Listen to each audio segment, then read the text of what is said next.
Terlebih dahulu, terimalah salam Buddhis dari saya, Namo Sandi Buddhaya, Namo Buddhaya.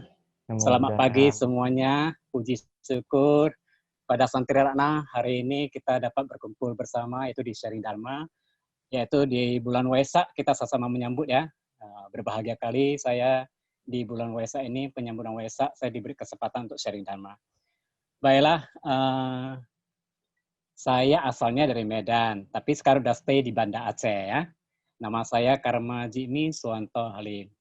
Nah, Karma Jimmy ini saya dapat dari Trisarana ya, dari ya Wajrayana, Trisarana sama Rinpoche Jemagawang. Oke, sekilas perkenalan dari saya.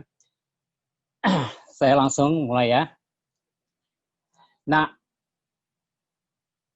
berbagai pustaka mengisahkan, sebelum saya memasuki kisah Angulimala, saya masuki dulu kenapa dia bisa bertemu dengan, ada jodoh karma dengan Sang Buddha. Nah, masa lampaunya apa sih ya? Nah, ini kisahnya saya sedikit aja, yaitu berbagai pustaka mengisahkan kehidupan masa lampau sebelum Angulimala lahir dan bertemu Buddha Gautama. Nah, pada kehidupan sebelumnya dia pernah terlahir sebagai seorang raja, ya, seorang raja. Tapi dia pemakan manusia dan berubah menjadi yaksa, itu Sanskerta, kalau bahasa Palinya yaka. Nah, si raja ini sering ya, dia harus mau makan anak kecil, anak-anak gitu, harus dipersembahkan kepada dia. Nah, terakhir tuh semua masyarakat atau rakyat berontak ya, berontak, akhirnya dia keluar dari kerajaan, karena kan kalau persembahan kepada suatu makhluk itu ada semua rakyat pasti akan gelisah, maksudnya gelisah dan khawatir bakalan nanti anak-anak semua merekanya pasti akan dimakan. Nah, akhirnya dia bertemu dengan seorang dewa, dia ingin minta bantuan gitu ya. Apakah dia bisa menjadi raja? Nah, si dewa ini mengatakan, kamu bisa menjadi raja apabila kamu bisa makan 30 orang raja, ya, sebanyak 30 raja. Nah, beliau ini iya, membunuh ya atau memakan raja-raja berikutnya. Nah, terakhirnya ke-28 ini. Nah, inilah ketemu raja yang bisa menyadarkan dia. Sebelum dia memakan raja ini pintar menasehati ya, dan kata-kata bijak gitulah. Nah, terakhirnya dia sadar dan dia bertobat dan dia menjadi baik. Nah, ini sekilas kelahiran masa lampau. Anda bisa lihat di website itu Wikipedia ya. Nah, saya langsung akan memasuki yaitu masa-masa mudanya atau masa kelahirannya. Menurut sebagian besar, pusaka Angulimala lahir di Sawati, sekarang di Uttar di Pradesh, yaitu India ya. Sekarang kotanya Uttar Pradesh. Nah, dalam keluarga Brahma, ayahnya bernama Bhagawa, seorang pendeta yang mengabdi pada Raja Pasenadi, yaitu penguasa Kosala. Sedangkan ibunya bernama Mentani. Nah, menurut kita ulasan sejumlah petanda, nah waktu sebelum anak ini lahir, ada petanda ya, yaitu mengiringi kelahiran anak tersebut, senjata-senjata mengeluarkan cahaya. Dan bermunculan rasi bintang itu bermunculan di langit, itu rasi bintang maling ya, rasi bintang maling di langit. Nah, saat ayahnya menafsirkan petanda-petanda tersebut, sang raja bertanya, apakah anak tersebut akan menjadi perampok tunggal atau pemimpin kelompok penjahat ya, yang banyak gitu, jumlah yang banyak. Setelah ayahnya menjawab bahwa ia akan menjadi perampok tunggal. Nah, raja memutuskan untuk membiarkan bayi ini hidup ya, membiarkan dia hidup. Nah, sekarang saya masuki masa muda. Buddha Gosang menyatakan bahwa sang ayah menamai anaknya itu Ahimsaka sebelum jadi Angulimala ya. Namanya Ahimsaka yang artinya orang yang tidak berbahaya. Karena sudah diramal sama papanya ini bakalan bisa jadi pembunuh yang luar biasa. Nah, berasal dari tampak kekerasan ya, Ahimsaka bisa juga tampak kekerasan. Karena tak ada yang tak sakiti pada masa kelahirannya, meskipun ada pertanda-pertanda buruk. Nah, waktu kelahirannya dia tidak ada pertanda, maksudnya tidak melukai siapa-siapa sampai dia masa remaja. Nah, saat dewasa, Ahimsaka menjadi orang yang tampan, cerdas, berperilaku baik, sebagai pengakuan atas prestasi akademinya yang luar biasa dan latar belakang keluarganya dari Brahma yang terhormat. ia terpilih masuk ke Universitas Taksila, yaitu di kota Kosala ya, di Taksila. Nah, yang tersohor dia diberi hak untuk belajar di bawah bimbingan gurunya. Nah, gurunya terkemuka ini unggul dalam pelajaran, maksudnya gurunya ini hebat ya, bukan hebat, luar biasa, mempunyai ilmu dan ya banyak kali yang dia bisa mengajari kepada si Ahimsaka ini. Nah, diberi hak untuk belajar di bawah bimbingan guru termuka yang unggul dalam pelajaran dan menjadi murid kesayangan gurunya, serta mendapatkan hak-hak khusus. Nah, serta mendapatkan hak khusus ini, dia boleh tinggal di rumah gurunya. Nah, namun murid-murid yang lain menjadi iri ya dengan kemampuan Ahimsaka dan berusaha agar dia dimusuhi gurunya.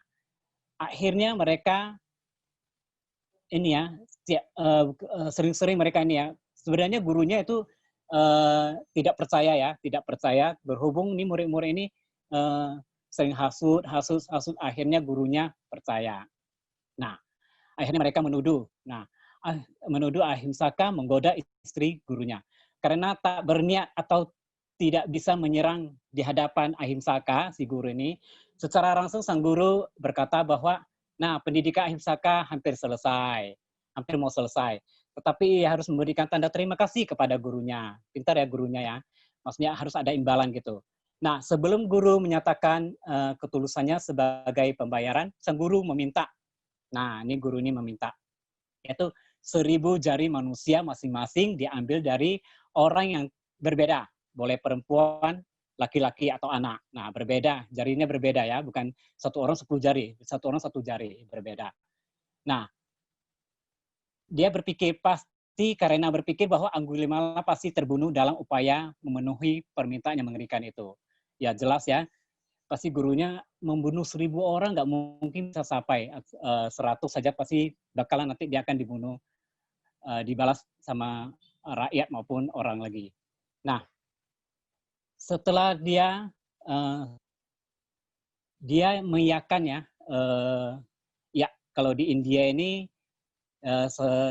yang kita tahu masa-masa kita kalau belajar sama guru ini mereka tetap menuruti ya. Ya kita pun bisa lihat di mana di Wajrayana ini kalau kita memilih guru harus benar-benar guru yang baik, harus jelas silsilahnya dan harus jelas di mana kelahiran dia atau dia dari guru mana lagi kan. Nah, punya silsilahnya harus jelas. Nah, di India ini juga kalau belajar sama guru itu mereka menuruti apa yang guru ngomong ya. Nah, contohnya ini si Angulimala gurunya menyuruh dia membunuh 1000 orang untuk mengambil jari, dia tidak bantah. Dia karena kan dia ada dikasih iming-iming sama si gurunya, nanti kamu kalau sudah dapat 1000 jari, bakalan saya akan menurunkan ilmu lagi, ilmu yang sangat luar biasa. Nah, setelah dia hidup sebagai perampok ya, setelah diperintah oleh gurunya, akhirnya Angulimala menjadi seorang penyamun.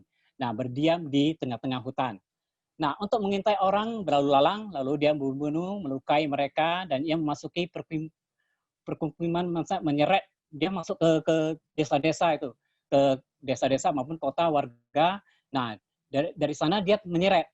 Bukan hanya di hutan, dia menyeret sampai masuk ke hutan, nah langsung dibunuh. Nah, seluruh warga mengungsi. Ia tidak pernah merampas baju. Yang dia kejar ini dia tidak merampas baju ya, ataupun perhiasan. Yang dia mau adalah jari. Hanya jari-jari mereka saja akhirnya dia dikenal sebagai Angulimala, yang artinya kalung jari atau untayan jari. Nah, oke. Setelah dia bunuh-bunuh ini, nah kita akan masuk yaitu dia gimana bisa bertemu dengan Sang Buddha. Nah, para penduduk desa yang masih hidup akhirnya mengungsi dari wilayah tersebut dan mengeluh kepada Raja Kosala ya, Raja Pesenadi yaitu Raja Kosala. Sang raja mengirim 500 prajurit untuk memburu Angulimala. Nah, ini terdengar sama ibunya dan ibunya sangat cemas mengkhawatirkan keselamatan putranya. Ia memutuskan untuk menemui Angulimala agar dapat memberitahu niat sang raja. Ini sang raja akan menangkap dia gitu. Dan serta mengajak atau membujuk putranya pulang. Nah, menurut Buddha Ghosa dengan menggunakan mata batin sang Buddha mengetahui dia telah membunuh sebanyak 999 dan bersusah payah dia dapat yang ke-1000 ini ya. Memang dia benar-benar hampir tidak tidur, untuk yang ke-1000 ini dia susah banget. Nah, Sang Buddha dengan mata batin, jika Sang Buddha berpikir ya, jika saya mendatangi Angulimala, dia pasti akan menjadi biku. Lalu kalau tidak dia mendatangi, bakalan dia akan membunuh ibunya. Nah, setelah Sang Buddha dia ingin Angulimala tak akan terselamatkan, karena menurut ajaran Buddha kalau pembunuh ini Sang Buddha memikir gini ya, kalau Angulimala akan membunuh ibunya, itu dia akan memasuki neraka yang paling berat, karena membunuh lima ini termasuk arahat, termasuk Buddha, termasuk bodhisattva atau apa, kita membunuh seorang ibu itu akan terlahir di alam yang paling berat. Nah, Sang Buddha terakhirnya memutuskan untuk mendatangi Angulimala, meskipun dia diperingati oleh para warga dan agar mengurungi niatnya. Nah, di tengah jalan dia di tengah jalan di hutan kota Kosala, mula-mula Angulimala melihat ibunya. Dia belum melihat Sang Buddha, yang melihat ibunya. Nah, waktu dia melihat ibunya, dia teringat. Nah, ibunya ini dulu senantiasa menyediakan makanan, selalu menyediakan makanan untuk dia.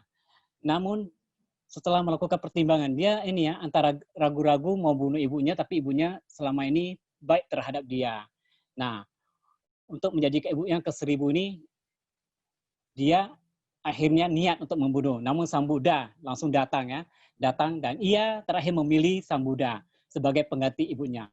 Setelah mengeluarkan pedangnya, dia berlari ke arah Sang Buddha. Angulimala berlari sangat cepat mungkin. Ia tak kunjung berhasil menggapai Sang Buddha yang berjalan dengan tenang. Sang Buddha tenang aja jalan. Nah, dia lari terus. Akhirnya Angulimala putus asa sehingga dia meminta Sang Buddha untuk berhenti. Ya. Sang Buddha kemudian berkata, ya berhenti, dia suruh berhenti. Sang Buddha berhenti, tapi dia nggak panggil Sang Buddha ya. Dia suruh berhenti. Nah, Sang Buddha berkata bahwa ia sendiri sudah berhenti dan seharusnya Angulimala yang harus berhenti. Ya, Angulimala akhirnya Sang Buddha mengatakan, aku telah berhenti selamanya. Aku bebas dari kekerasan terhadap semua makhluk hidup. Tetapi engkau tidak punya pengendalian diri terhadap semua makhluk hidup. Itulah sebabnya aku telah berhenti dan engkau belum berhenti. Nah, Angulimala mendengarkan Sang Buddha mengatakan itu, bertanya untuk menjelaskan lebih lanjut. Dan akhirnya Sang Buddha berkata bahwa seorang bisu yang baik harus mengendalikan dirinya atau keinginannya. Angulimala tersimak ya, karena dia mendengarkan khotbah Sang Buddha memberikan nasihat dan bimbingan. Nah, oleh keberanian Sang Buddha dan dia menyadari ya, Sang Buddha sangat berani kali menghadapi dia. Nah, terakhirnya dia dengar nasihat Sang Buddha. Taulah ya, Sang Buddha mempunyai aura yang luar biasa, mempunyai cinta kasih yang sangat luar biasa. Terakhirnya dia ditaklukkan. Nah, dia langsung sadar. Sudah sadar, dia langsung meminta ya jadi bante atau mengikut jadi bikhu, menjadi muridnya, dan dia bernamaskara 3 kali. Nah, kemudian Angulimala ini sudah jadi bikhu ya, sudah jadi bikhu. Nah, kemudian ini sekarang dia kepetobatan dan menjelang kematian. Kemudian Angulimala melihat seorang wanita yang mengalami kesulitan saat melahirkan. Angulimala terasa tergerak dan memahami rasa sakit serta belas kasihan yang tidak pernah dialami waktu masa dia jadi penyemun atau menjadi penjahat. Nah, sebelum saat menjadi penyemun atau penjahat, dia mendatangi Sang Buddha dan menanyakan apakah saya dapat mengurangi penderitaan wanita tersebut. Nah, Sang Buddha menganjurkan Angulimala untuk pergi mendatangi wanita tersebut dan berkata, ini ya, saudari, sejak saya terlahir dengan kelahiran mulia, saya tidak ingat pernah dengan sengaja membunuh makhluk hidup. Dengan kebenaran ini, semoga Anda sejahtera dan bayi Anda sejahtera. Nah, ini Parita salah satu asal mulanya Parita, yaitu Parita Angulimala yang sangat luar biasa, yang bisa membantu ya untuk orang-orang ibu-ibu yang hamil untuk melahirkan. Nah, ini sangat membantu supaya kita nanti anak kita lahirnya iya dengan keadaan baik ya. Nah, semoga yang di sini yang belum menikah, saya ada kasih saran, ya boleh ya untuk membaca Parita tersebut. Soalnya ya istri saya waktu melahirkan si kembar, Nah, kita sering baca ya, baca parita tersebut. Nah, setelah Anggulimala melakukan kebajikan tersebut, sang wanita melahirkan anaknya dengan selamat. Nah, parita tersebut kemudian menjadi salah satu parita pelindung yang pada umumnya ya yang dibawakan oleh mazhab Theravada ya. Nah, dari sini kita bisa melihat ya, dia sudah bertobat, dia kan membunuh begitu banyak orang, dan dia juga dengan parita ini menyelamatkan yaitu kelahiran kelangsungan hidup manusia. Nah, sangat luar biasa. Nah, sekarang Anggulimala sering dipandang sebagai pelindung pimpinan dan oleh para bikhu Buddha. Nah, perubahan dari seseorang pembunuh menjadi orang yang memberikan pelindungan atas kelahiran merupakan transformasi yang besar. Peristiwa tersebut membantu Anggulimala menemukan damaian. Nah, setelah dia bisa membantu dia dapat kedamaian, ketenangan batin. Nah, dari situ dia membantu ya kelangsungan hidup manusia.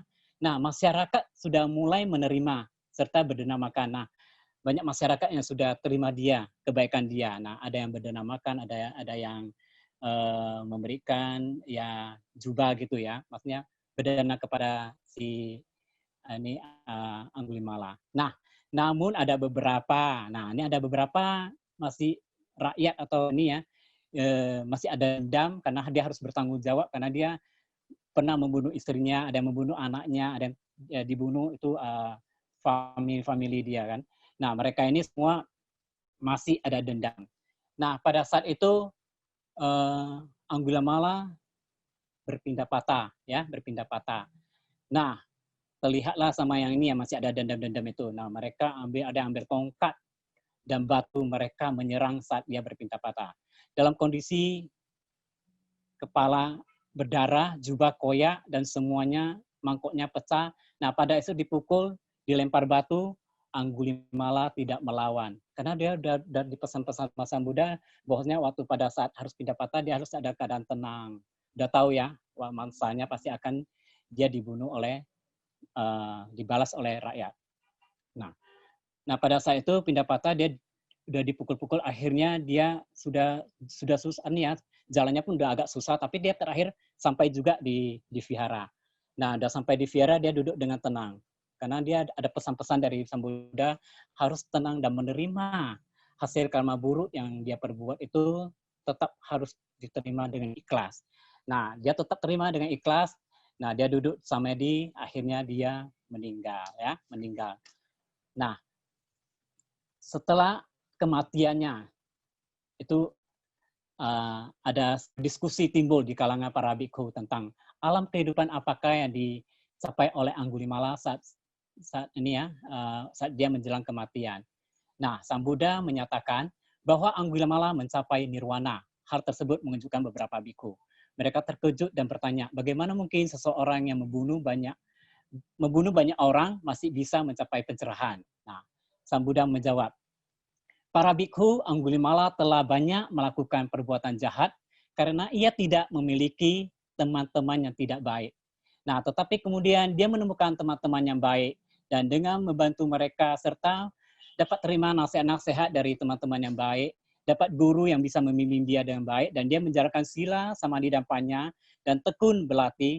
Nah, dia akan bisa dia bisa mencapai pencerahan. Nah, ada di Arahata Magga ya, yaitu di Dhammapada juga ada. Kemudian Sang Buddha bersabda ya atau membabarkan syair yaitu di 173. Nah, barang siapa meninggalkan perbuatan jahat yang pernah dia lakukan dengan jalan berbuat kebajikan, maka ia akan menerangi dunia ini bagai bulan yang bebas dari awan. Nah, bebas dari awan itu kita tahu ya, dia tidak lagi ditutupi oleh awan, tapi dia terang. Nah, kita bisa simak dalam syair ini. Nah, ini kisah cerita udah sampai di sini, cuman kesimpulan yang ingin saya sharing kepada teman-teman yaitu mengenai itu berhenti itu ya. Nah, realita hidup sekarang yaitu saya mengenai itu saya telah berhenti, dia suruh berhenti ya. Nah, pada sekarang ini banyak ya yang kita temui yaitu teman-teman kita maupun sesama anggota di kalangan keluarga maupun masyarakat yang masih agama Buddha, kita sering dengar mengucapkan Sabe Sata Bhavantu Sukhitata. Semoga semua makhluk hidup berbahagia. Kita semua sering mengucap ya. Nah, kita sadar tidak sadar mengucap semoga dia berbahagia. Tapi masih ada orang yang menyakiti, yaitu makhluk. Contohnya ya, menyakiti makhluk. Ini yang kita tak sadar ini. Entah sadar atau tidak sadar ya. Contohnya kita makan, yaitu. Contohnya lah, di Cemara Asri itu kalau malam banyak restoran ya, banyak yang jual makanan. Nah, waktu makan ini, kita pasti tetap ada pesan, yaitu kepiting saus tiram. Nah, karena keinginan untuk dirinya, keinginan untuk nafsu yang dia mau. Nah, apa yang terkorban, yaitu makhluk. Nah, ini saya sharing untuk teman-teman. Sebelum ini saya terinspirasi itu kata-kata berhenti ya, itu pengendalian diri. Itu sangat bagus, pengendalian diri, suruh berhenti. Nah, saya terinspirasi ini kata-kata ini. Nah, kalau kita mau makan atau apanya, ya sebaiknya kita makan yang wajar-wajar aja. Jangan makan untuk yang demi kesenangan makhluk itu menderita. Contohnya itu kepiting ini, kita makan saus tiram kepiting ini, dia hidup-hidup. Kalau kepiting sudah mati itu kalau lewat 15 menit dia mati, dia akan mengeluarkan racun dan itu tidak bisa dimakan lagi. Nah, makanya kepiting itu harus hidup-hidup dimakan. Nah, sering saya lihat banyak teman-teman yang pesan, kalau duduk pasti mau pesan itu kepiting saus tiram. Nah, saya sarankan saya dapat ini Anggulimala terinspirasi itu mengenai itu berhenti atau kita harus pengendalian diri terhadap makhluk yang janganlah dia menderita gitu. Nah, ada lagi saya kasih contoh ya. Ini semuanya yang realita, yaitu apalagi kalangan muda-mudi maupun cewek maupun inilah yang dewasa. Nah, kalau belanja di mall itu pasti mau cari itu tas yang berkulit. Kalau tidak asli kulitnya pasti tidak dia akan membeli. Contohnya dompet, tali pinggang ya. Nah, di sini kalau kita bisa,